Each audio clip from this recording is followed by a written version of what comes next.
I'm driving blind over here. I'm just, trusting you on this. I don't know what we're talking about. All right. Hey, welcome to Glad to Talk Sports. I'm your host, Miro Gladovic, alongside Morgan Barkus. I'm the sports savvy expert. And Morgan, how Doesn't would know you much about classify? anything sports related. There you go. So together we make a good team, and hopefully we can relate to both a sports savvy fan and someone that just wants to chime in on a hopefully entertaining and engaging and compelling discussion about sports. And with that, we'll get straight into what in the world is happening in sports outside of America. And shock horror, it's soccer. So this is a time of year where all the soccer leagues are winding down, and the biggest ones are in Europe, of course. And Morgan, what do you know about the game of soccer? Well, honestly, the very first thing I thought of was two things. One of my very good girlfriends I went to college with is from Morocco, and she had mentioned what an amazing job the king has done in the country in the last 20 odd years. And she's like, we're going to be hosting the World Cup. And I'm like, that's great. Not shortly after that, my mom is a huge animal activist. And I'm talking, we were in a small Caribbean island, didn't know anyone. Our driver was a local guy, and we weren't quite sure where he's like, oh, we're going to stop at my cousin's quick. And he happened to mention that his cousin was someone that fought dogs. My mom started going off on this guy about how dog fighting is terrible and cruel and inhumane. And I was like, we are going to die. Let's not talk about dog fighting in a foreign country with a guy at his cousin's house. We don't know what's going to happen here. But my mom, don't get her started. You save all the animals. Anyway, I say that to say, after my friend said that Morocco was hosting the World Cup, shortly after that, my mom sent me a post on from Instagram that to clean up the streets, they're going to basically kill all the stray dogs to get rid of them. Millions of them. So that's what I know about soccer right now. Oh, and from Ted Lasso, because I love Ted Lasso. It's one of the best shows I've ever seen in my entire life, besides Shrinking. So I know a little bit about soccer from that show. All right, let's tackle the first one first. A lot to unpack there. I don't believe Morocco is hosting the World Cup. Oh, there you go. Perfect. Unless I. So the World Cup's coming to North America, Central North. It's going to be Mexico, USA, and Canada hosting the World Cup in 2026. Boy, that'll work out great considering the political climate. How is that going to happen? What's the problem? We're all not really getting along right now. Well, I mean, soccer is the great unifier. It's, probably the only, well, aside from basketball, the only kind of sport that's consistent in every country all over the world. So, but the thing I want to discuss, I don't know where you got that Morocco thing. Maybe it was, I'll have to look that up. But yeah, we'll get to the bottom of that. Because I know Saudi Arabia. Different countries bid to host Yeah. it? Okay. Yeah. So I believe it's going to be Saudi Arabia, and I could be wrong. I got to check this. Oh, okay. Could be Saudi Arabia in 2030. Let's do some real-time fact checking. Right. Might have to do that, actually. Go for it. I'm gonna Google World Cup Morocco. So where was it last year then, or? So 2022, it was in Qatar. Right. Okay. Right. Wait. So it's not every year then? No, it's every 4 years. So the World Cup of soccer is like the Olympics. It's every 4 years. It's the Olympics is assigned to a city in a country, of course, but the World Cup is assigned to a country generally. So because it's a massive tournament, and they award usually between 6 to 8 cities within a country, which was interesting because Qatar only has one real big city, but they started building trillions of dollars worth of infrastructure, and it was crazy, building all these stadiums that are probably now empty. But And then it's not normal to have co-host countries, but for 2026 they gave it to Mexico, USA, and Canada, but predominantly going to be held in the US. And as far as I see, I don't see any Morocco, but yeah, maybe you can ask your friend what exactly she was talking Where she was about. getting her information. Okay. See, there I am spreading Yeah. false So information. as far as I know, Morocco is not hosting the World Cup. Oh, okay. But getting back to soccer and this time of year and it winding down, so a lot of times I get asked as a former FIFA agent, why do I think soccer has not kind of really penetrated the American mainstream and competed with American football and American basketball just for mainstream visibility and whatnot. And it's an interesting question and a valid one, and which is, a good starting point is talking to someone like yourself who's not a big soccer, fan. And I always say to people, if I ask you what is the most popular sports in America, what would you say? Football. Right. And what would you say the second most popular is? Basketball. Correct. What would you say the third one is? You're on a roll here. I was going to say baseball. You're on a roll, right? And go for number 4. Hockey. My God, number 5. This is not even rehearsed, so I'm impressed. Wait, there's the fifth one I got to pick? Golf. Uh, No. well, yeah, at that level, it could be golf, could be NASCAR, could be soccer, most Oh, likely soccer, but okay. generally soccer slots in. But you're right, the top 4 sports you covered, you nailed it. So, in answering this question to Americans, I then ask, which you got all the right ones for America, what do you think the most popular sport is in Europe? Soccer, aka football. Correct. Correct. What do you think the second is? Oh, rugby. No. That was a long pause.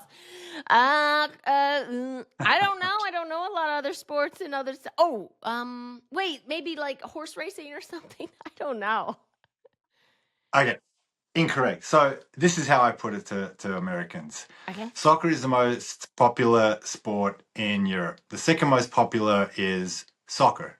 The third most popular is soccer. The fourth most popular is soccer. You Fifth, set sixth, third. me up because I said rugby, Now you're and I going was to like, ask wait, is it me. cricket? Like, You're going to ask me why is that, right? And how is that? well, that to be honest, that's why I had such a hard time answering number 2 because I thought, for me, from an outsider looking in, there was only one sport in Europe that Right. everyone cared about and participated in, and that's Well, I'm soccer. being clever and a bit metaphorical, but Okay. I'll explain to you why soccer is the top probably 10 sports in Europe. Now it's And in top doing 10, so, not top 5. Okay. give you some perspective on why soccer, and I'm about to confuse the shit out of you. So stay Buckle in. tuned. Okay. Yeah. So in soccer, in America, you said football, and there's one league, the NFL. Basketball, the NBA. Baseball, Major League Baseball, hockey, NHL. Mhm. In soccer, if you ask someone what's the top league in the world, they'll probably say, and there's no set top. It could be some people consider the English Premier League the best, certainly most popular.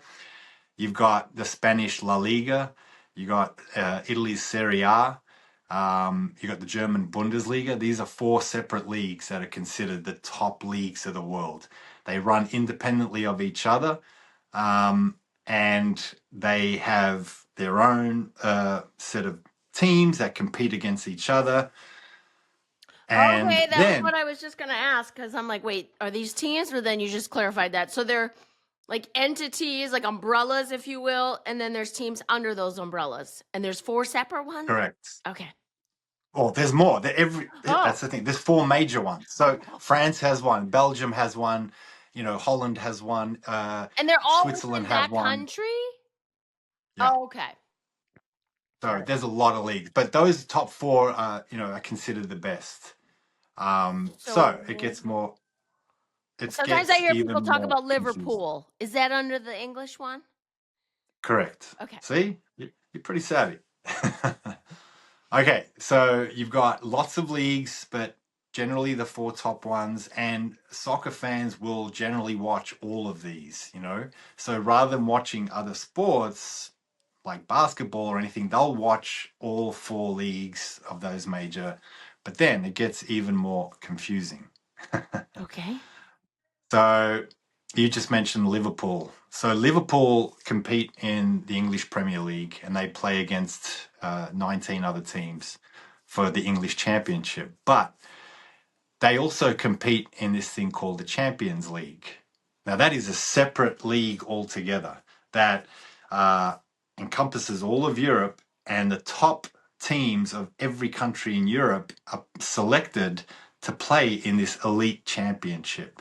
But it's not every week. They only play a handful of games, generally every 3 weeks, midweek, like Wednesday, Tuesday, and it's a separate competition. So you following? Kind of. Yeah. I'm Okay, thinking it no gets better. wonder that soccer is the only sport that everyone wants to Right. watch because there's hundreds of games going on. Hundreds. So it gets even better than that. Okay. So if you are a player that plays for Liverpool, you then compete in a totally different competition because it's a national team competition. So, for example, if a player from so Mo Salah, he plays for Liverpool. He is an Egyptian national. He has to play for the country of where he comes from. So he plays for Egypt. So what happens is whenever Egypt play games in a totally separate competition to the Champions League and the English Premier League, Mo Salah goes and plays for Egypt against other countries. So if Egypt trying to qualify for a World Cup, he has to go play for Egypt against another African nation, and they're trying to get into the World Cup. So that's a third competition that he's competing in, aside from the English Premier League, aside from the Champions League, and now he's competing for Egypt, and that's a whole different competition. Now, wait a second. What if, let's say, Egypt goes to the World Cup and the English? Who's he going? Who's he playing for? Great question. They generally they structure it so they're not on the same day or same weekend. So Oh, okay. these at the moment, if there's national team games where Egypt has to play, or if you're from a European country, they will pause the league so the players can go play for their national team. So imagine the middle of the NFL season. The teams stop and there's just no games that weekend because the guys that play for their country, they got to haul ass back to wherever they're from and play for their country, and then I'll be back the week later to resume. All right. So potentially these folks could be playing for multiple teams. Yes. Depending on the sport, like football, for instance, it seems, I don't know numbers here, but they have a certain amount of rest time. Right. Like they're not going to play like basketball where they'll play 2 nights in a row, or baseball they go to a city and play 3 or 4 games in a row or whatever it is. So where's the soccer fall into that, where they're managing how often these gentlemen are playing and how much rest they get in between big games? Yeah.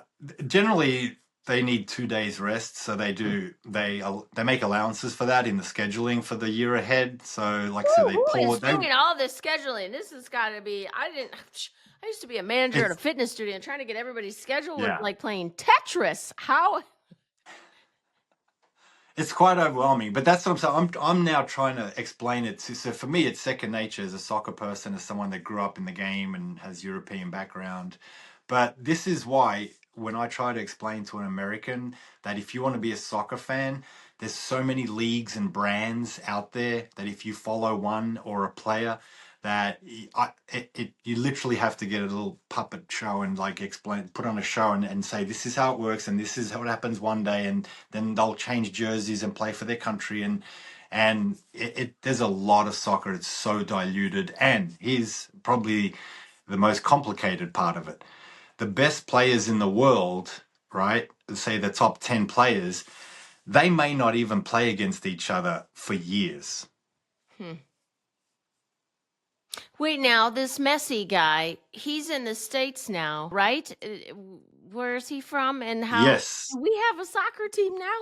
Well, that's a great. I was actually going to talk about Messi, so you preempted me. That's great that you know. So you know Messi, so yeah, Well, that's only a because of start. Miami and how much he got paid to play. So Right, exactly. You can't miss that. So have you heard of Ronaldo?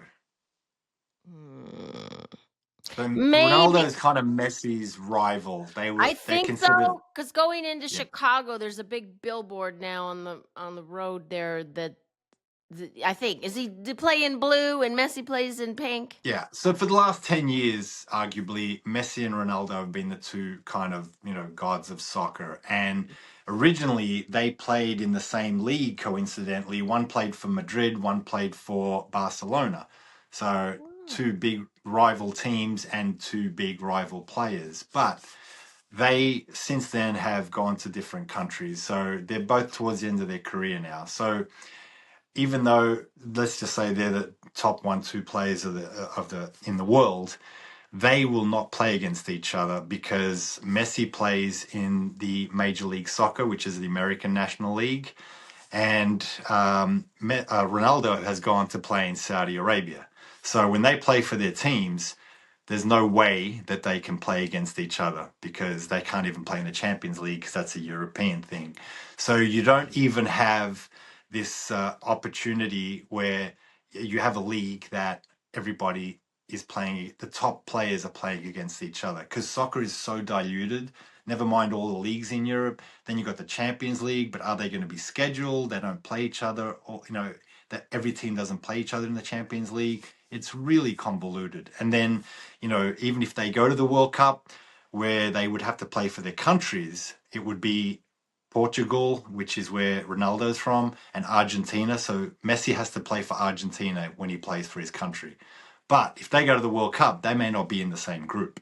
So they may both go to the World Cup. One gets kicked out earlier than the other, and they may never meet. Most likely will never meet in the World Cup. So that, for me, is why I think Americans have a hard time wrapping their head around soccer because it's just so vast and so many teams and so many leagues and so many championships and so many categories where Americans are just like, I'm good. That and in American sports, they're constantly whittling it down, if you will, to the best Yeah, of the best. So now you have two teams where the best players in the yeah, league are going to play, and it's like the highlight of the year, if you will, for yeah. that sport. But it seems like with soccer, it just never comes to a place where the best of the best players, but it would be the best of the best teams, right? If you're talking World Cup, or is that only best of the best countries? Best of the best countries. Okay. Wow. But here's the thing, So the you best might be the players are best never player in the. playing each other. No, Oh. it's very rare that you get matchups of the best players playing each other. Hmm. And even Okay. when they arrive at the same tournament, they only play a handful of games, and if they get eliminated, they won't even reach the later stages and play against each other. Hmm. So I think and that here's the other thing. You have Major League Soccer in America, which, is pretty popular at I think the grassroots level where a lot of, fans that want to see live games go to watch it.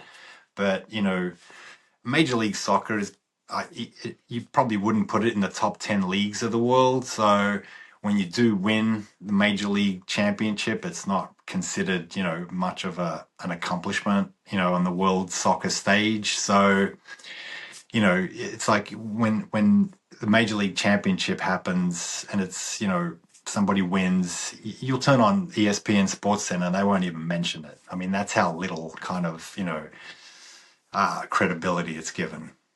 So even And yet, though they have Messi, the league itself, they're like, it's not a big deal.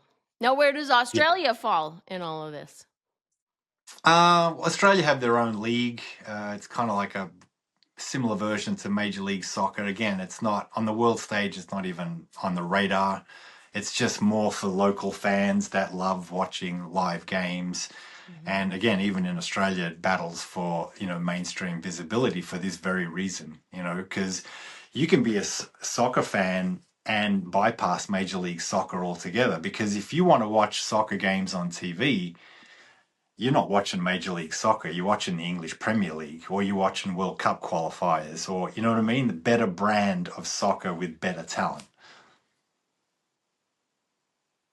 All right. You look confused. You look I'm confused. just wondering if you're trying to convince me of anything this time, or you're just explaining. Because I mean, I had no idea. Yeah. I had Well, I was going to convince you to watch a soccer game, but I don't think that's a possibility. like I said, unless it comes with the Ted Lasso show attached, that's going to be a hard pass. And that's a good point. I mean, I love Ted And Lasso no as offense well. to soccer players, but when I have seen snippets and they get like kicked in the shin and they fall down and act like they just got a concussion, you're like, get up. Are you kidding me? Football players go through Yeah, way, way, way worse. So these I guys act agree. like they're paralyzed and they barely got bumped. So I don't know. There's just some it hasn't been As a very soccer I love that because as a soccer person, nothing infuriates me more than that. Like they literally act like they got shot by a bullet, and Mhm. 5 seconds later they're up and running and scoring goals and thanking God, and it's really off-putting. Well, especially when you're like looking at football players that are having serious concussions or sometimes Right. in comas, and you're like, you just got kicked in the shin. You're gonna be okay. Yeah, yeah, yeah. I totally agree. That's why for me, my favorite sport to watch is the NFL Oh, because I really? just think, yeah, it's my favorite sport. I love watching it growing up. And for that very reason that you mentioned, for me, it's the last true gladiatorial sport because, I mean, it's just a brutal sport where, like you said, they get hit and they don't even react like soccer players do when they get tripped up. No, it's never poor me. It's if they're hurt, if they're not getting up, you know something's wrong. Yeah, Because yeah, normally it's like, oh, hoo ha, shake it off, whatever. If they're not getting up, you know it's bad. yeah, totally. Yeah. But again, I have hope for you watching a soccer game when the World Cup comes to the US next year because I think a lot of people are gonna be temporary fans. It's gonna be in June. It's gonna be The hype. summertime. Not a lot of sport going on to compete with it. It's going to be everywhere. This is where it is going to be on mainstream TV because a lot of big cities are hosting games. And it's going to be in your face come this June. I said next year. It's actually this year. Wait, no, next year. I'm getting confused myself. 2025 or 26? 26? 26. Yeah, How will they decide which country, which city for which game? I mean, because that's a that's a good lot of question. traveling for people to have to go all over and try to watch. Yeah, but they're coming from all over the world, so traveling between cities in the US is not going to be a big deal. Yeah. The countries are still qualifying because it's actually a 2-year process to qualify for it.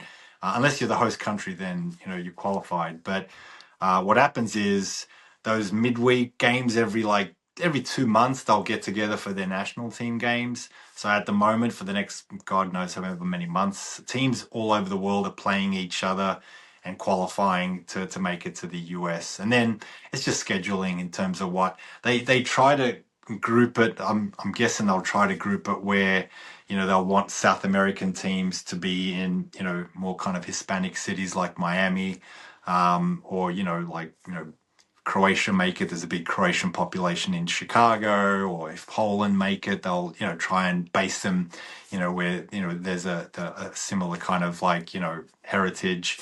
So, but yeah, it's wherever you get assigned essentially. Now, again, going back to Ted Lasso, what were they playing in? Like they must have been just playing only in the English league, right? Yeah, exactly. So you know what you're talking about. Yeah, it was they basically AFC Richmond. Their team was a fictional team that competed in the English Premier League.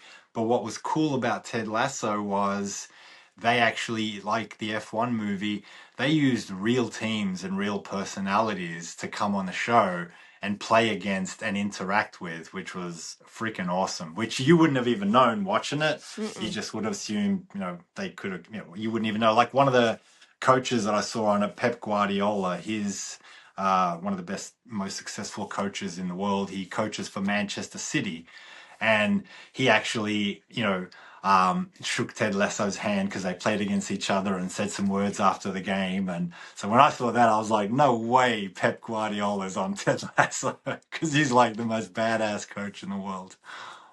Oh, and so he was on the other team Yeah, that they yeah. were playing? So they use real coaches and personalities and teams like West Ham and Manchester City. So the Premier League really got behind it, and as a PR opportunity. So the That's stuff that you awesome. saw, Ted Lasso and Richmond, the team who are not in the Premier League, interacting with, it was really well done. I did not know that, and I'm a huge fan, and season 4 is coming out. So I know, I heard that, so I'm looking forward to that as well. And by the way, as a soccer person, it's wildly unreal in terms of the plot points and the stories. So, but why? again, Like, like give me an everything, example. What do you mean? what's the guy's name that he was the lowly, he was like the gear steward, the equipment guy that Nate. Yeah. they did, yeah, that went on to become a rival coach. Not in a million years. That No. is like, no. I mean, to become even like an assistant coach would have been a stretch in reality, let alone for him to go from being an equipment guy to the head coach of, West Ham United, one of the biggest teams in England. I watched that and went, come on, that's a bit far-fetched. Well, he So believed. he Okay. believed. What about when they took on that arrogant guy who had his own corner, and he would like Oh do yeah. a meditation session in the beginning? I was like, if there are personalities like that people have to deal with, oh my. Zava. Zava! All right, so the character Zava, who is obnoxiously out there and arrogant, are there personalities like that team members have to deal with and bow down to like that? Very common in soccer. As a FIFA agent, I know this firsthand. And that character Zava is based on a guy called Zlatan Ibrahimovic, who, I mean, that character is pretty, pretty Accurate? close to Zlatan. Oh yeah, he's larger than life. He's full of himself. He's been on a ton of talk shows. So he ended up playing for the LA Galaxy for several years. Phenomenal player, outrageous on the field, scored some incredible goals, a really great talent. But he'll come off the field and tell you how great he was. And that Zava character, as soon as I saw him, I knew exactly who it was. It was like, that is Zlatan Ibrahimovic. Well, what I'm not understanding though, when there are hundreds and hundreds of players, aren't there a lot of really great ones? And why do you think you're so much more special than everybody else? See, with soccer, it's all subjective, I talked about how diluted it all was, how many leagues there are, how many different competitions. When you say like who's the GOAT or who's the best, you're gonna have like a dozen, people say, I think, I think he's the best. No, I think he's the best. No, I think he's the best. There's just so much talent. It's the biggest sport in the world. It's the most played sport in the world. So, you're gonna have this very kind of cluttered hierarchy of people that are perceived to be the best. And just in case, you were confused, Latan would remind you that he is the best, regardless of where he was playing in the world. Well, as an agent, you got to, sport around with these fellas. So give me a couple stories of like stuff that you never would have been able to do in your real life or places you got to go. And it was like, wow, I can't believe I'm here right now. So one of the things that, as a little kind of suburban guy growing up in Melbourne and, and I wasn't even that insulated. I partly grew up in Croatia and, spent, quite a bit of time traveling before I became a FIFA agent. Okay, But wait, I gotta pause. Australian people, I feel like because you guys grew up on an island, and you can correct me if I'm wrong here, are the most adventurous folks. Mm. It's Yeah, like go, be free, travel. When I lived in Miami, I met a number of Australians. They could drink a lot, and keep going. yeah, And they had traveled the world. Like it was like yeah.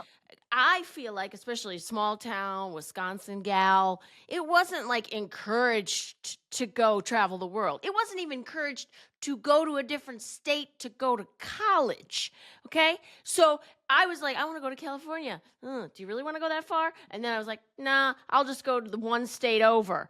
It was like not encouraged. I feel like Australians are encouraged. You guys are like on an island. So it's like, go see the world, go do the things, go everywhere, have adventures. Why is that? Am I hypothesizing incorrectly here? Not at all. And I think there's a couple of reasons for that. And it's because Australia, it's actually a big country geographically. It's almost the same size as continental USA. But we have a population of 20 odd million, which, is half of California. And half of that population is in Melbourne and Sydney. So, Mm. when you've gone, if I'm from Melbourne, I've gone to Sydney a few times, you've pretty much seen all of Australia. And then, you know, Perth is on the other coast, 5 hours away, like LA, New York, but it's a smaller city. And it's like, well, what am I going to do in Perth? It is a beautiful city. So, Australians, they're kind of, predestined to kind of like, okay, now we need to explore outside of Australia. The nearest place, not counting New Zealand, which is a 3 hour plane ride, the nearest next country is Indonesia, and that's like a 9 hour flight from Melbourne or Sydney. Yeah. If you want to go to Europe, it's a 24-hour flight. So when Australians travel, they travel. So like for me, for example, I've calculated I've spent over 300 days of my life aboard, Qantas aircraft, which is our national carrier. Because when I used to fly to Europe, when I was a sports agent, it was 24 hours in the air one way. So that's a day of your life. And then coming back that's 2 days of your life you've spent inside an airplane.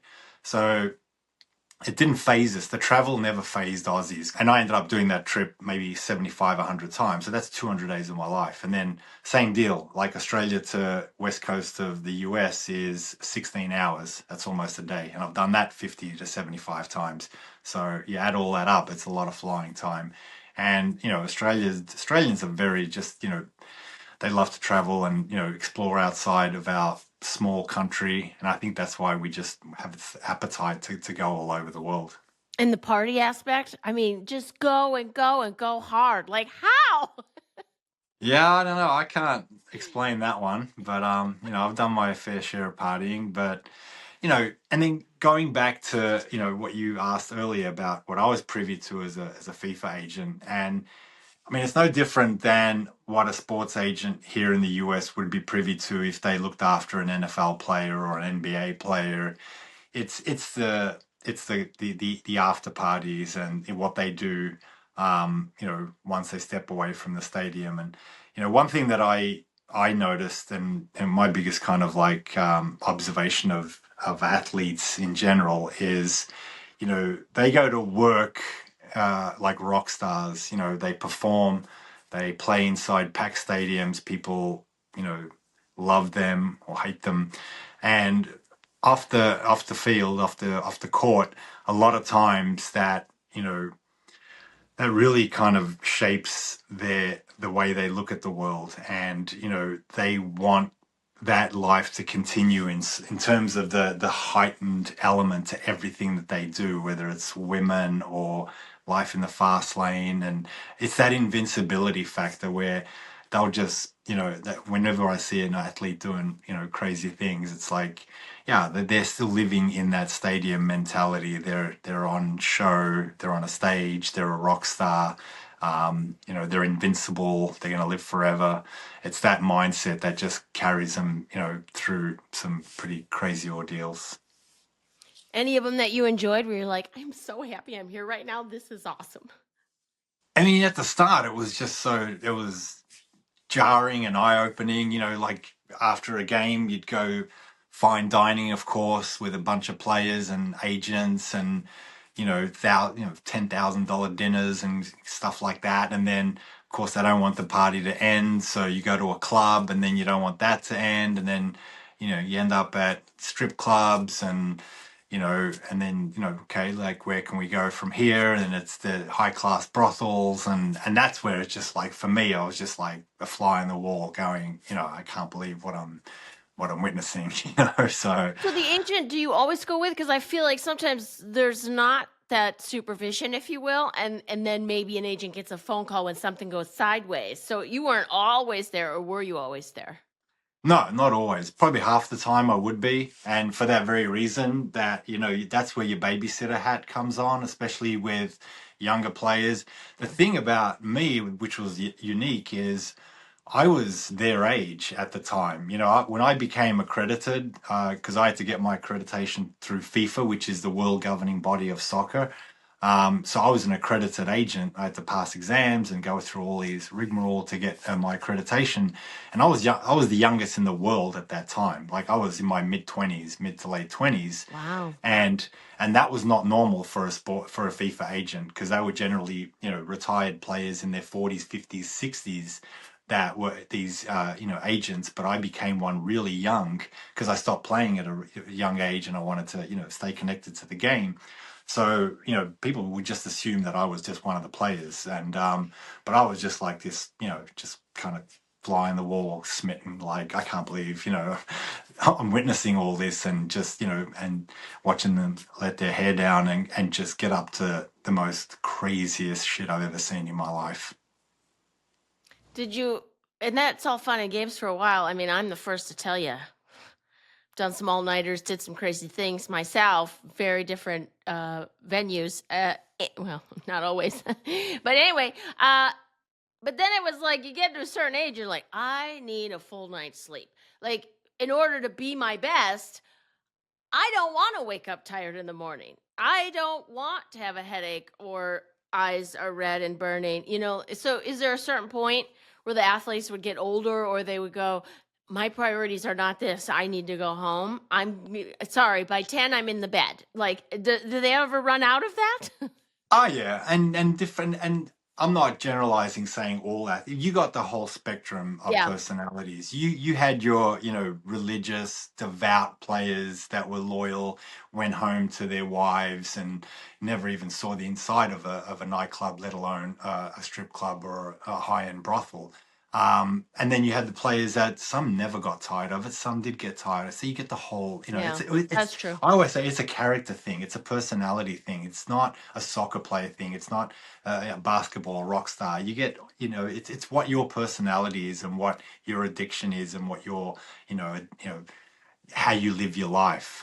So you get all of it. But some of them, they were just so extreme that, just, and it was interesting because I was based in Germany for a lot of years, and there's a big sex industry in Germany that it's not in your face, and they would have these high end brothels, in the most affluent of suburbs and parts of town, where they would just just another multi-million dollar residential dwelling. But really, once you stepped in, it was a high class brothel, and it was expensive, and some of the most beautiful women from all over the world, and making good money. I mean, it was really eye-opening in terms of just that whole kind of subculture of European soccer. Was it legal? Like Oh is it? yeah, I absolutely love legal. that. Yeah, absolutely legal. Yeah. So, and there's some really interesting, like, not that I want plan to talk about brothels, but there's some real interesting ones where, there was one, I never went to this one. My players told me about it. You'd pay like a $300 cover charge to get in. And legal and it's very reputable establishment. And what they do is they give you a bathrobe and slippers. So and so they've got you in for a price. They've got you out of your clothes, and then it's free alcohol. So, and then you can just negotiate directly if find a woman, and it's a transaction between you and her. And I don't know what if they get I'm sure they get a slice of it. But I'm thinking, even if, and there was a lot of married players that went to these places, even some that went there with no intention. But again, you've paid your money, you're out of your clothes, you're drinking endless, amounts of booze, and then you have the most stunning women in the world there. It's like, you do the math. So the guys that didn't want to get in trouble, they're like, you know what? I'm just gonna go home. You guys have a great time. Cause yeah, I thought about that when it's just when you're away from people, when you're on the road like you are, it's like sometimes you just want to cuddle with somebody. So no, I met years ago a gal that was married to a football player, and I said, "Girl, you got to know you're not the only one." She said, "I know, but I'm number one." I was like, "Okay." So you got to know what you're getting into on both sides of it, I guess. Yeah. But yeah, being 20 something, I would have been reckless. So I would be swept up in that life too if that would have been me. Anyway, And that's so not, what's no, that? that what you just said about your friend, the football player, that's applicable in every sport, in every elite sport, and whether it's NBA or NFL or European soccer, and you have this kind of like ecosystem around there, when it comes to relationships and, the guys going after the girls and the girls, trying to hook a player, and a lot of them they knew what was going on, but they didn't want to either believe it or didn't want to acknowledge it because they wanted to be a player's wife. And,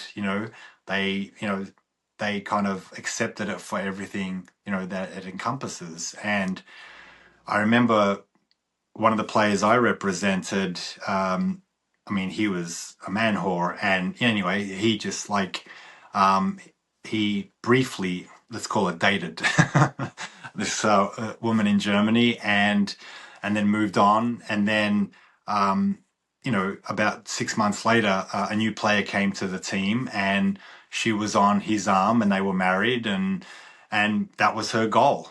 She was gonna, keep, trying, let's say, until she got herself a man. And just so many stories and instances of that, because they know it brings fame, it brings money, of course. And there was another famous player at the time in Europe, who I won't obviously mention, but he turned up to him and his agent turned up to a negotiation after I negotiated one of my players' multi-million-dollar deals. And Steve Bench. But yeah, anyway, we'll finish this another time. Hiya, Benj. I'm Morgan. Hey, Morgan, how are you? So good. This painting Can you guys behind hear me? you. Can you Yes, hear I me all can hear right? you. All right, Yes. cool. Miro, what's up, man? How you doing, Bench? Wait, I'm looking way better than you. I'm sorry. It's always the case, so don't be sorry. Don't Look, be sorry. come on, check it out. You asked me if I was in The hat F1. is good. The That's hat is good. F1, baby. That's from the Yeah, there time you that I go. was 1972 Monaco Grand Prix. I Yeah, love it. yeah. I mean, you just literally like hijacked our show, and I love it. I wouldn't have it any other way. So. I'm sorry, I'm a hijacker, man. I come from a long line of hijackers, so I'm so sorry to do that. But I'm just happy to see you, man. I haven't seen you in like forever. I know it's been a long time, Yeah, yeah, yeah, yeah. and we're using this app called Riverside, not plugging them or anything, but normally with a Zoom call, you get like so and so wants to be let in. Ben's just burst in. I just I jumped in love it. with a little, wham. I know, right? We're having Easy. this discussion, and suddenly, like, I'm sorry. Continue No, it's I along. really I'll love good to it. see listen. you. I'll listen in. No, we're gonna totally deviate. We were talking soccer last episode. We talked about F1, but yeah, excited to talk to you. It's been a while, like you've said, and let's start by tell me about what it's like and what a sports prognosticator does. I want to know where Benj is. Where are you in the All right, let's world? start with that. What time is it? What were you doing before this? Okay, Bench is in Vegas, baby. Woo, okay. Yeah, been in Vegas for like the last 37 years. Born and raised in New York, but we moved to Vegas in 87 and loving it. And the main reason is because my job has to do with betting, odds making, and all that stuff. And back in the day, before the Supreme Court made it legal, the only place in the country, in our country, that was where you were allowed to bet was Las Vegas or the state of Nevada. So I didn't want to wind up in jail, so we took the wife and the kids and we booted it out to Vegas, and we love it. We've been here ever since. Miro's been at the house a few times. We changed the house, but we have a nice little place now overlooking Lake Mead, and all good, man. All good. How did you get in gambling in the first place? Were you shooting dice in the streets? I mean, where did this come from? This is my uncle Tony Tutos. He was like, he lived, we were on the third floor of the apartment building. Uncle Tony was on the fourth floor, and he did, things that we don't want to really talk about. But he did get free airline tickets back in the day when they could print them up by themselves. It was so cool. And we just, in high school and then in college, just started gambling, playing cards. But then sports has always been a huge part of my life. And they had the little parlay tickets, and we just started with that, and it kind of expanded from there. And in 1980, I was hired by the New York Daily News to create a gambling odds-centric column, which I did for almost 40 years. And believe it or not, I'm only 37, so it's unreal that I can do that. Right? Wow. Body confidence is my middle name, Morgan. I'm telling you right now. So, yeah, That's awesome. It's been a blast. It's something that I love, and it's something that I'm good at sometimes, and I'm not good at sometimes, like any gambler. But I wake up every day and I look forward to it because I'd be doing it every day anyway. I'd be looking at the Yankees from New York, Yankees, Knicks, Rangers, New York Football Giants, and we don't come from a gambling culture like this guy right here, because Australia, they're out of control, as Miro knows. They really are. Yeah, they're just insane betting everything. Crazy. We bet on wombats racing each other. Yeah, and I mean all sports, and yeah, Australia has always been one of the leaders in sports betting, and a lot of poor guys out there that are losing their weekly salaries. But it's fun. It's my job. It's kept the lights on and the pool filled, and as long as these fingers are working, I can keep rocking. So happy about that. That's awesome. And your wife was like, you know what? Yes, I will marry into the mafia and a gambling man. Sign me up. Yeah, well, my granddaughter thinks I'm a mafia guy because there have been some stories that were a little bit shady, but I assured her that I was not a member of La Cosa Nostra. Although I did know a few guys that were that were in. Peripheral. Yes. Okay. Yeah. I love it. Okay. Yeah. All right. Yeah. Well, talk to me about betting. I know nothing about any of it. Yeah. I'm not even a sports person, so. Yeah, tell us about specifically what your job is, what your role is. Okay, so if you take any sport, let's take basketball now, since we're in the middle of March Madness, which is probably the single biggest bet, even more so than the Super Bowl, only because there are 64 games when it starts till the championship game. So the money is gigantic, ginormous. It triples, quadruples Super Bowl betting, which has always been pretty big. And March Madness has been known, the brackets, of course. I don't know, Morgan, if you're familiar with brackets. They have each team set up 64 teams, and there's a bracket. Voila. Can you see that there? Yep. Okay, don't look at my picks because they suck. The brackets are really, really tough. That's Warren Buffett, who, as you know, one of the richest guys in the world. he offered $1 million to anybody that worked for him if they had a perfect bracket.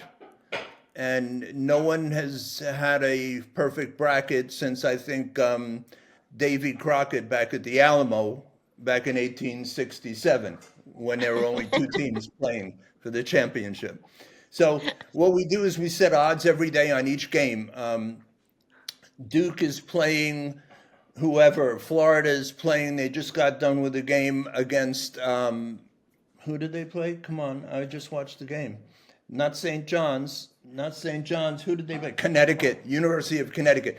So what we do is we set odds on the game, odds meaning a point spread. So there are points. So like Florida, for example, today was -7 point, or just say 7 points. So to make a long, boring story short, Florida has to win by more than 7 points for you to win your bet. They're the favorite. The underdog is plus points. They're getting points. And if the game winds up as a really tight game like this one did, it was 70, I believe 77-75, a 2 point margin. That would mean that the underdog, the team getting the points, wins the money. So that's what we do on every game. Basketball, baseball, football, hockey, golf, F1, F2, F3. Nah, I'm only kidding. Soccer, big into soccer. One of the few people that put soccer out there on a regular basis because it's so, I mean, it dwarfs any sport that happens here. For example, the Super Bowl, we get maybe 100 million and change viewers. If you just look at, there's a famous game called El Clasico between Barcelona and Madrid, Real Madrid and Barcelona, and they get 500 million eyeballs. It's crazy. I mean, soccer everywhere, but here is enormous. So we've taken a position where we do odds on every, mostly Premier League, because that's the league kind of. The English league is the league in the world, but we're also doing this thing called UEFA Champions League, which is happening now. And my team, Arsenal, is involved, and they're playing, I think, in 2 weeks. So we set odds on the soccer. There are a million ways to bet. You can bet on Arsenal. You can bet on Manchester United. As Miro knows, you can bet on how many goals is scored, over 3 goals, under 3 goals. You can bet on how many, and Morgan, I know you're falling asleep, but that's okay. Don't worry. No, I have so many questions. Because you keep saying we. Like, who's we? Is it your company? And then how are you tracking all this? Are there spreadsheets all over? And like, oh, well, this person just won this, so I got to get that money. Like, how are you managing all this? Because it's a lot. It's a lot. And back in the day, I would spend maybe 8 to 10 hours a day just putting things in and, pen, putting scores in, having little papers. But now we have the internet, which is crazy and wonderful. And I just type in, and there are various sites where you go that they have lists of every team, every game, every point spread, every over under, so it's just the information at hand that is so accessible within milliseconds has made my job a lot easier. So I'm able to go spend some time at the spa and the pool on a daily basis. But when you say we, is it your company? So people are like, I'm going to play with Ben's company because I like his company and how he does things? Yeah, it's my company. It has been for the last 30-some years, called America's Line. And you can punch it up whenever you want, americasline.com. And every day I put in a little blurb, a little paragraph on a game who I think is going to win. Like today I picked a couple of games, and then we do well, and sometimes we don't do well. But right now we're in the middle of like 13 winners out of the last 15 picks. So things are going very well. Our customers and our readers are very, very happy. And it's a very, very fun thing to do. So, when we have a family gathering and I say I have to watch the football game, I literally have to watch the football game. They're like, you got it. Nobody can do anything about it. I'm like, bye-bye. See you. Ciao. Now, how did you two meet? How did we two meet? Through my wife, right? Yeah. Yeah. Miro is a friend of my wife, and they knew each other. And he would come out to the house, and with that yellow Porsche that I wanted to steal from him. Don't have that anymore, do you, my man? No, I don't. Oh, I've outgrown it. that was a ride and a half. That was gorgeous. That was really nice. And so, yeah, Yeah. so we met through him, and obviously Miro is, into the world of sports and soccer and agents and managing and videos and everything, and we just kind of melded together. And I'm always happy. We did some work, I don't know how many years ago, and I can't remember the gal's name that we worked with, but we did some videos and right? That was Sports WTF that I Yes, did a few years ago. You saw that recently as well, Morgan. yeah, that Yes. was We fun. actually, Yeah, you that know, was. that's a funny story. Well, it's not that funny actually, because we We'll be went the out. judge of that. We went out to Vegas to do a couple of interviews, of which you were one. Big part of the reason we went out, Right. and we actually brought a crew with us to Vegas, and literally paid for their travel, and we filmed the interview in the hotel. Remember? I do. Yes. And then for whatever reason, I can't remember why, but the audio guy calls me and says, "We've lost all audio for the interview." I'm like, "How do you lose all the audio?" And he's like, "Well, there was a glitch, there was something, but all the audio is gone."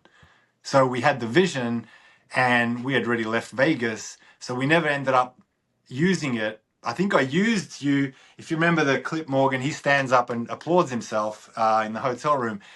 That's the only clip we could use, but for promotion only, because the only audio we had was from a computer, and it wasn't usable because it was, echoey and everything else. But the professional audio was all wiped. So literally, the only thing that we could use in that interview was Ben standing up, going Which I do after I every introduced morning him. when I wake up. I just walk outside, look at the mountains and the lake, and I applaud them. Why not? Right? Yeah. Why not? By the way, this Riverside deal is fabulous and really sharp. I'm seeing you guys great. You talk, a lot of the other Zooms are, I mean, they're talking and the words are not Yeah. coming out, but you guys are looking perfect. I mean, it's great. Yeah. Great. Yeah, Not as good as you, Benj, but we're trying. Yeah. Is this the first one, or you guys been at it for a while? Second. Second. Okay. Yeah. Yeah. So we're getting there. You're getting eyeballs. That's what we need. Yeah. All right. Yeah. All right. well, it's fun I'm to have here guests for it. because I'm a sports person. There's obviously people like Miro who know a lot about sports and lived it. And it's fun to hear the inside stories, but it's also fun for me. Like I told him, like for me, I'm like, he wants to talk about betting right away, and I'm like, no, I need to know where this man is from. I need to know, because there's a story there, and I want to hear it. So That's fine. I'm an open book. Where are you from, you guys? I know Miro's Australia. yeah, right. I'm far less exciting. I'm from a small town in Wisconsin. Oh, okay. Wisconsin. Wisconsin. Now I live near Yeah. Chicago. Ah, okay. Love Chicago. My son lived there for 10 years and it became one of my favorite cities in the world. Yeah, lots of Yeah, history very, here as well. very cool place. So you guys are where now, in Florida? I wish. No, I live in Chicago, but that's where I think I met him there. I don't remember how we met, to be honest. So Are you in Florida, Miro? No, I'm on the East Coast. Oh, I mean, okay. I'm further up north, so. Okay. All right. That's if you don't want to tell me later. he's in a I'll we got more interesting things. We got more have Uncle interesting Tony things to come out and discuss. talk to you, man. The one thing I wanted to ask you about, and it's on your website and your bio, is touching, and I don't mean this inappropriately, but touching Mickey Mantle. Yeah, it was never inappropriate until recently when people, oh, you touch me. Yeah, I mean, you're not a sports person, Morgan, but I grew up in the Bronx, in New York City, as a Yankee fan. And when I grew up, Mickey Mantle was the guy, and he was my guy, and he was my idol. It was just that simple. And maybe 20 years down the road, after he had retired, he was broadcasting, and I was doing a radio show, a sports talk the radio show, a call-in show, and I called up Yankee Stadium. PR guy asked, is there any way that I can interview Mickey Mantle? And he said, oh, blah, blah, I'll get back to you. So, like in a day or two, I get a call and say, hello, Benj. He's from Oklahoma, so he had a fairly thick accent. And I said, yeah. I said, this is Mickey. I said, get out of here. Right. Is that bad? Can we No. not? Oh, no, you're good. Love Get the it. fuck out of here. And it was him. And he said, all right, let's set it up and we'll meet at the stadium, 30 minutes before the game in the press box, blah, blah. And I'm like, all right. So I had, over the last 40 some years as a sports writer, one thing we don't do is we don't go up and ask for autographs or pictures. It's just kind of taboo. So I never did that, except in this case, I was going for it because I really didn't care. So I had a glove from the 1950s, and just an old glove, but it happened to be a Mickey Mantle glove, and it was like an auto sign thing deal. And I said, I'll never get a chance to meet him again. So I brought the glove in my briefcase, and at the end of the interview, I'm like, Mickey, and this is going to sound really cheesy and dumb, but I have a glove that I've had for the last 40 years of yours. Could you possibly sign it? Benj, of course. So he took it out and he signed it right under where the auto pen was, Mickey Mantle. And then, feeling very bold, I also had his autobiography in my thing. So I'm like, Mick, can you sign the book to Benj, please? And he did. And so that was the best thing maybe ever in the sports world that happened to me, was meeting and getting signed my idol. Because a lot of times you meet your idol or people who you cherish or people who you think are phenomenal, and they disappoint you greatly. But he did not disappoint me. He signed everything. And yeah, that was the Mickey Mantle story. Yeah. I love that. That's how I felt when I met Arnold Schwarzenegger. I was so happy. And I didn't want to be the girl that asked for a selfie either. So it was interesting because a gal that used to take my fitness classes, her sister was married to Franco Columbo, who has unfortunately passed. And Franco Columbo and Arnold are best friends. We're best friends. And so I was living in California at the time. And it was the only year in my entire life I didn't go home for Christmas because I had just gotten this job and I needed to stay out there and whatever. So my friend says, well, just come to the house. You can have, come to Christmas. And I was like, okay. And in my head, I didn't want to say anything. I wanted to be cool. But I was like, oh, I wonder if Arnold is going to be there, because he comes to every holiday because they're good friends and whatever. So sure enough, we're sitting there and people are arriving and they're getting dinner ready. And I was like, all of a sudden the door opens and it was Arnold. And he's like, Merry Christmas, everybody. And I'm like, holy fucking shit, it's Arnold Schwarzenegger. And I was like, be cool. And, but anyway, my friend, she's like, did you get a picture with Arnold? And I said, no, I don't want to do that. She's like, just come over here. Like, just get a picture. So she's like, Arnold, get a picture. And he's like, only if your dog, because I had a toy poodle at the time. He's since passed. But anyway, so I had my dog and he's like, well, and he loves animals. So he's like, as long as you can get the poodle in there too. So I have a selfie of me and Arnold. That's great. Great story. I'm a big fan. So, and he definitely didn't disappoint either. So I was very happy. Where are you guys throwing this podcast up? Just like everywhere, Apple and Spotify and wherever it can be. Yeah. Okay. Wherever it'll stick. Yeah. Just maybe text me, Miro, something so I can put it up on the website for sure. Yeah, Ben, for sure. I was asking Miro because do you watch John Oliver? Are you familiar with him? Yes, sure. Yeah. So he recently did one on sports betting, and that it was really regulated, and you had to like physically go somewhere, and and now it's like everything's on an app and everything's online, and now like if you're 18 plus, you can start gambling, and it's not great for everyone because it's just like any other addiction. So what have you noticed about gambling and how it's changed over the years? That it's not great for everyone. Absolutely. Okay. I mean, that's my bread and butter. It's what has fed the family for all these years, but it's not great for everyone. It just isn't. And people, the average, we call them the Joes, the average guys and the pros, the Joes and the pros. And if you're a Joe and you come in and you're, looking at a game on the weekend, a football game, soccer match, whatever, and you haven't studied or you're listening to somebody's advice, you're not really going to be winning money in the long run. The only guys that are winning money are 2 or 3% of the real, what we call the whales, the big gambler guys. And what they do is they arbitrage, kind of like the stock market. And they look for the prices. They don't care who wins, who loses. They just want to get the best price. And most of these guys couldn't even tell you a starting lineup of a team. It doesn't matter to them. It just matters numbers, and that's it. Because they're betting so many dollars, 6 figures every night, that pennies will mount up to a really good living. And those are the guys that win. The other guys, they don't win. That's simple. Well, it's kind of like going to a casino, though, because, I mean, you say, okay, I'm going to spend $20 and I'm just have fun with this little money just because I like to be here and play the game.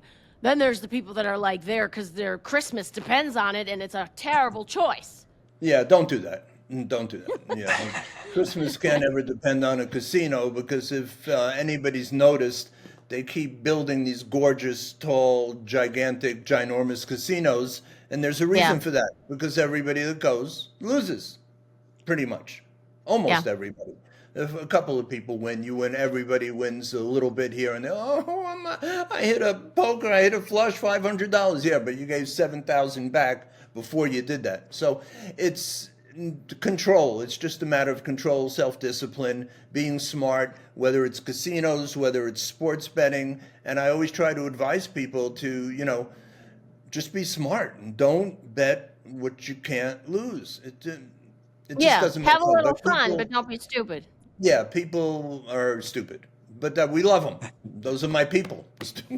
We love those people because they read my stuff and they love me. So yeah, that's all good. How many are you guys doing a week? One a week or one every what? We don't know yet. I don't know. It depends on okay. time. Yeah, we're figuring that out. I have a full-time job and another my own business to run, so I don't have a ton of time. So yeah, I checked out your website. You did? Yeah, it's not exactly my lane. However, no, I don't think very you're a cool. middle-aged woman, but No, and I don't think that I am, but I have a wife. I have many daughters and granddaughters, so that's great. That's very cool. yeah, I used to teach dance and fitness, and it was for me just something that really was very meaningful to me to watch the women start to fall in love with themselves again. And it's not like their body changed. It was just like they started to think about their body differently and present differently and carry themselves. And I was like, I thought, how do I turn this into a business? So that's why I am what I am now. So Nice. Well, That's good. great. And I don't want to take up too much more of your time, Benj. Okay, bye. I want to thanks. just last question to finish off, and I think it's a relevant one. Where do you see sports gambling going in the future? I mean, like, what is there a trend? Do you kind of envisage? Because I've got a friend of mine who he's developing some, or has developed this sports betting technology where you can, like, watch a baseball game. You can bet on, what kind of pitch is going to be thrown. You can, like, literally every second of every game, there's something that you can bet. Is that micro betting, or like, where do you see it going? Like, that's there now. I mean, it's there in tennis. You can, people have big gambling syndicates have people at tennis matches, and they're sitting there and they're giving information back to the people in the mothership about, did he make that serve? Did he double fault? And you can bet on how many games in a set, just everything, just like we talked about in the other sports. And that's just increasing, and that's going to be more and more micro betting as we go along, because everybody thinks they're a genius, and they're like, well, he just threw a curveball, so he's going to throw a fastball next pitch. Golf, a perfect sport for the micro betting, because there's time in between each shot. They're very, very slow. And, is this guy going to make a birdie? Is he going to hit it on the green? There's 40,000 ways. But that micro betting, everybody's really, really heavily into that now. And it's It's not taking over quite yet because the people, the Joes, as we call them, the 95%, they're not there yet because they're still just betting on the games and the outcomes. But as they get along and see how much fun that is and how much money they can lose, micro betting is, yeah, it's definitely straight arrow, straight up, no doubt, Miro. Yeah, no doubt. When I heard that, like it was so ridiculous to me that literally every 5 seconds there's something that you can bet on. Watching something as kind of benign as a baseball game, Yeah. like why? If you're doing that, shouldn't you just go and play the one arm bandits and just like every 5 seconds pull the arm? Like, what's the difference? Oh, you should just get a shovel and start digging because you're going to be underwater in very short period of time. It's just, it's fun. I mean, it's exciting. It's an adrenaline rush. But it's so random. It is There's random no skill. unless you think you're a genius, and everybody out there thinks that they're a genius. Aside from you. Hence why people, when they watch sports, they're like, they should have done this, or they should, and Yeah. then like, let's go see you out on the field and see how good you would Everybody, do. Okay. exactly. Yeah. Everybody's Now, a Benj, coach. what's your favorite? I mean, growing up and Mickey Mantle and all that, probably loving baseball. What's your favorite sport to bet on? Even though it's Baseball. all fun, what's the favorite? Baseball. And it's starting, well, they had 2 games over in Japan, which you probably heard about. I know Miro did, I'm sure. Otani and all the Japanese kids that are on the Dodgers and Cubs, there's 6 Japanese guys between them. So they decided to take the opening day over to Japan for a 2-game series. And it turned out that it was the most watched in history. It was incredible. Yeah, Cool. they're like gigantic superstars in Japan. And then the real season starts this coming Thursday, and I'm very excited. It's my favorite sport to watch. It's my favorite sport. It's my favorite sport to bet on. And it's the sport that I do best at with my picks. So I'm jacked. I'm ready. And That's it's awesome. great to be with you guys. Thank you. I don't think we could have ended this podcast with anybody cooler. Well, Seriously. I know. I agree. What am I going to say? I'm not going to say I'm not. Call me up anytime, and I'm happy to Riverside with you, Miro and Morgan. All right. Ben, you're awesome. Have a good Fantastic one. to have you, Ben. Take This care, time guys. I'm giving you a round of applause. I Thank know. you, sir. Me too. Take care. And just like that. And he just walked away. Hey, I better turn you guys off so you're talking about me. Yeah. Cut the shit. I don't know how to kick you out, Ben. Cut the shit. Let me see if I can 86 Yeah. you guys Go out to of the my life. bottom. It says leave. It says leave at the Yeah. bottom. Yeah, Leave. okay. Let's get the glasses. There, leave. All right. We're Bye. only going to talk about. That's all. He's like, bye. See you later. Oh my God. That was awesome. I was like, is he going to slam his computer shut? Because that would be kind of cool. He just walks away. Well, again, probably thinking the Zoom mentality, they'll just click me out, like, That was Yeah. awesome. yeah. Benj doesn't disappoint ever. He's just a No. riot. He's the best Yeah. way to end a podcast. He was awesome. Yeah, he's larger than life. I love hanging out with him. It's been a few years, but yeah, I love hanging out with him in Well, person. yeah, he doesn't even and- know where you live anymore. You need to stay in touch with this Yeah. man. Do a better job, Miro. What? But yeah, that's how he is. It's just like my cheeks hurt every time, I'm with him in person or talking to him, via Absolutely. video chat. Yeah. As soon as he got on, I was like, this guy is fun. I mean, And what an indeed, entrance, huh? He's just bang. He's I there. loved it. The glasses, the hat. I mean, he's like an older gentleman, and he's like rocking a Yeah. hat. Like, what? Yeah. Oh, And we're in the middle of our business, and he's just like, nope, I'm here. well, it was his time. He's like, I'm. But he was good. He was like, yeah, I think that's fill me in. fantastic. Well, bring on more guests because that's awesome. How fun. Yeah. Yay. Yeah, I'll definitely bring more personalities like that, and we'll have him back as well. So, and I can't even remember what we were talking about before that. We're but gonna I have to think- finish the March bracket and figure out how he did. Yeah, but you've heard of a bracket before, right? Yeah, it's like Right. I've been on sales teams and stuff, and they like that Yeah. competitive shit, and they're like, "Who wants to join the bracket?" And it's like, oh god. I'm like, can Yeah. somebody help me fill this out? I was with a guy. I was dating at one point. He helped me with. He was big into sports, so I said, "Can you help me with this bracket and tell me where to put things?" And we still lost big, but whatever. But the thing is, no one's ever cracked it. So why, for me, I'm like, I was going to do one the other day. I'm like, no one's ever cracked it. It's like, See, but like he said, it's the stimulation. Yeah. It's just like when you go Right. to a casino. I think casinos smell weird. I don't like the atmosphere. The carpet is horrible. Like, it's just an icky experience. Although I will say the one in South Florida, not in Miami, but like if you go up further to, it's not Hollandale, but anyway, it's around there. But anyway, Hard Rock. Is it Hard Rock? Hard Rock, yeah, that's where they have the Formula One now. It's beautiful in there. There are gorgeous stores with $5,000 dresses. Like, so it's really an experience to be in there. But sit there and do slots and like, no, I don't want to, I'll watch you do roulette a couple rounds, but then let's call it a day. Yeah. But when I see folks in there and they're just staying there for hours, I think they like that.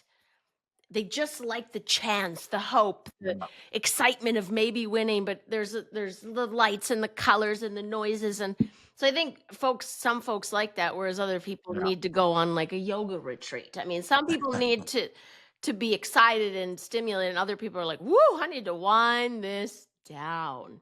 So, can you imagine me at one of those where you can't talk? I would not do well. Yeah, they do. They have those like silent retreats. Fuck. Yeah. I'm already quiet. I live alone, so I'm quiet enough. If I'm around people, I'm not going to be quiet. No, to answer your question, I can't imagine you on one of those. Yikes. No, I'd be dying. I'm surprised you don't like casinos, though. You're pretty high energy, so that's kind of like, Yeah, but I think that's a wheelhouse. clash. Like, I need a little bit of balance. Like it would be like dating somebody who's as high energy as me. We would exhaust each other. Like I think we need a little bit of and I want to be in the spotlight. So if I married somebody that was also like that, it'd be like, move over. Yeah. And maybe not. You need the yin and yang. I don't know. But yeah, I'd probably need somebody that's a little more like cheering me on in the back, not trying to take the microphone from me. So anyway, Benji was awesome. Yeah, no, he was great. We'll have him back again. So yeah. We're gonna have to get you if you know people from the players, former players. Yeah, we're gonna get some good people. So That's yeah, awesome. Well, he set the benchmark high. Yeah. Well, yeah, he was awesome. What a cool guy. And you think, he's like throwing dice, not necessarily, but like I'd imagine this kid like throwing dice as a 12-year-old, and then he ends up being like a sports betting guy for a living, like doing something that was fun and like interesting to you as a kid, and then you turn it into a business. It's really cool. So next time he's on, the way he met Denise, his wife of many decades, it's a fantastic story, and I'll have him tell it. So yeah, it's and it begins in New York. So that's all right. We'll get to him again. But yeah. Yeah, we can wrap it up there. I think it's been a great second podcast. It's been awesome. I mean, I'm hungry, so yeah. So yeah, we'll pick up next time with some great other topics, and then we'll deviate into other things like we did today with the brothels and the things that weren't unexpected. But that's the whole point of these podcasts, right? Yeah. I hope you enjoyed our latest installment of Glad to Talk Sports. Hope to catch you on our next podcast.